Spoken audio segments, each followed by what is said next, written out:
Pernah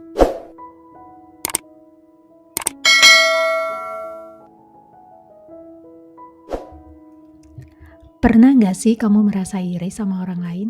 Melihat teman dapat penghargaan, promosi, atau bahkan pasangan idaman. Dan kamu berpikir, kapan giliran aku? Atau saat kamu scrolling media sosial tiba-tiba muncul rasa iri. Melihat kehidupan orang lain tampak terlihat sempurna. Rasanya ingin banget mengejar ketertinggalan. Tapi, apakah rasa iri itu bisa benar-benar jadi motivasi? Atau malah menjerumuskan kita?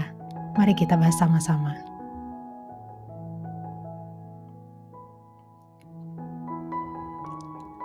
Dari perspektif psikologi, iri hati sering muncul dari perbandingan sosial. Menurut psikologi sosial, yaitu perbandingan sosial, dikatakan bahwa manusia cenderung membandingkan dirinya dengan orang lain untuk mengukur keberhasilan atau nilai diri. Hal ini bisa menghasilkan dua jenis iri hati. Yang pertama adalah iri hati yang memotivasi, di mana kamu terinspirasi oleh pencapaian orang lain dan termotivasi untuk bekerja lebih keras. Tetapi ada jenis yang kedua, yaitu iri hati yang destruktif, yaitu membuat kita merasa cemas, stres, tidak suka dengan keberhasilan orang lain, bahkan ingin orang tersebut gagal. Kenapa bisa menghasilkan dua jenis iri hati tersebut? Kenapa seseorang cenderung merasakan iri hati yang destruktif? Iri hati yang kuat dalam diri seseorang dapat terkait dengan bagaimana dia dibesarkan dalam keluarga dan hubungan dengan masa kecil. Sebuah studi menunjukkan bahwa anak-anak yang dibesarkan dalam lingkungan yang otoriter atau terlalu membandingkan mereka dengan saudara kandungnya cenderung mengalami lebih banyak persaingan dan rasa iri hati. Jadi, anak yang sering dibandingkan dengan orang lain akan cenderung membuat mereka merasa diri perlu sama atau lebih baik dari orang lain untuk merasa cukup baik. Jika tidak, mereka akan merasa diri kurang.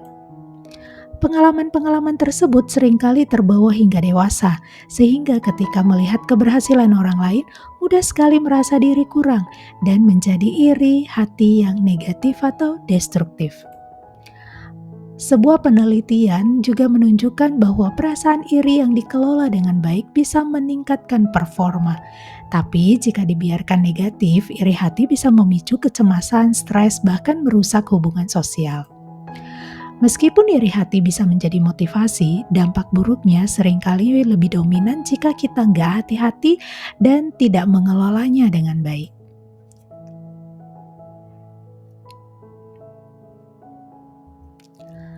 Alkitab mengajarkan kita untuk melihat orang lain sebagai sumber inspirasi, bukan perbandingan yang mengarah pada iri hati.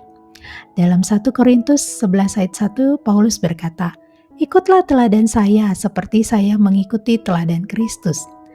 Nah, melihat teladan orang lain yang hidup menurut kehendak Tuhan bisa memotivasi kita untuk bertumbuh dan berubah menjadi lebih baik.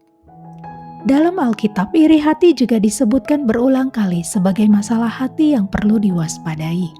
Dalam Amsal 14:30 tertulis, "Hati yang tenang menyegarkan tubuh, tetapi iri hati membusukkan tulang." Iri hati kalau dibiarkan bisa merusak hati dan juga pikiran kita. Kita juga bisa belajar dari kisah Kain dan Habel di Kejadian 4. Iri hati Kain terhadap Habel yang persembahannya diterima Tuhan membuat Kain akhirnya membunuh adiknya sendiri. Jadi iri hati bukan hanya melukai orang lain, tetapi juga akan menjauhkan kita dari Tuhan. Jadi, apa hal praktis yang bisa kita terapkan? Khusus untuk kita sebagai orang tua yang punya anak, mari kita belajar menghargai keunikan anak dengan tidak membanding-bandingkannya dengan orang lain. Mereka berharga tanpa perlu menjadi sama atau lebih dari anak lain. Fokuslah mengembangkan hal-hal baik dan unik yang Tuhan sudah titipkan kepada mereka, sehingga mereka bisa berkembang menjadi versi terbaik yang Tuhan sudah rancangkan dalam diri mereka. Lalu bagaimana mengatasi iri hati yang negatif atau destruktif yang muncul dalam diri kita? Yang pertama adalah kenali dan pahami rasa iri hatimu. Menyangkal rasa iri hati tidak akan menolong, tapi justru semakin akan menjerat kamu. Untuk itu, sadari kapan kamu mulai membandingkan diri dengan orang lain. Ketika merasa muncul iri hati negatif atau destruktif dalam diri, jangan terjebak juga pada perasaan tersebut dengan menyalahkan diri sendiri. Sebaliknya, kamu bisa gunakan momen tersebut untuk mengenal potensi dan keunikanmu. Tanyakanlah kepada dirimu, apa yang sebenarnya aku inginkan? Apa ini sesuatu yang bisa aku capai? Atau ini adalah sesuatu yang perlu aku belajar untuk terima diri? Yang kedua, ubah fokus. Daripada terus melihat kelebihan orang lain, coba kita lihat potensi diri kita sendiri.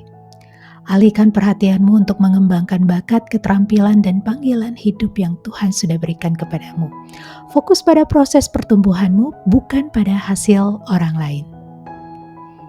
Yang ketiga, latih rasa syukurmu. Kamu juga bisa membuat jurnal harian untuk mencatat 3 hal yang kamu syukuri setiap hari, sekecil apapun itu. Kebiasaan ini dapat membantu mengubah pola pikir dari rasa kurang puas menjadi penuh dengan rasa syukur dan terima kasih atas berkat yang Tuhan sudah berikan dalam hidup kita. Perbandingan sosial atau membandingkan diri dengan orang lain memang sulit dihindari, namun ketika rasa iri muncul, kita sebenarnya punya pilihan. Apakah kita akan membiarkan diri dikuasai oleh rasa iri hati, atau itu kita jadikan kesempatan untuk mengoreksi diri dan melihat orang lain sebagai sumber inspirasi. Sehingga motivasi untuk lebih maju dan berprestasi bukan karena rasa ingin mengalahkan orang lain, tetapi muncul dari keinginan untuk bertumbuh menjadi pribadi yang lebih baik. Jadi, bagaimana dengan kamu? Pernah merasa iri hati atau mungkin sedang berjuang mengatasinya? Atau ada pertanyaan? Silakan tulis di kolom komentar, karena dengan bertanya kita sedang belajar kenal diri, sesama, dan Tuhan. Sampai bertemu di video selanjutnya. Tuhan Yesus memberkati.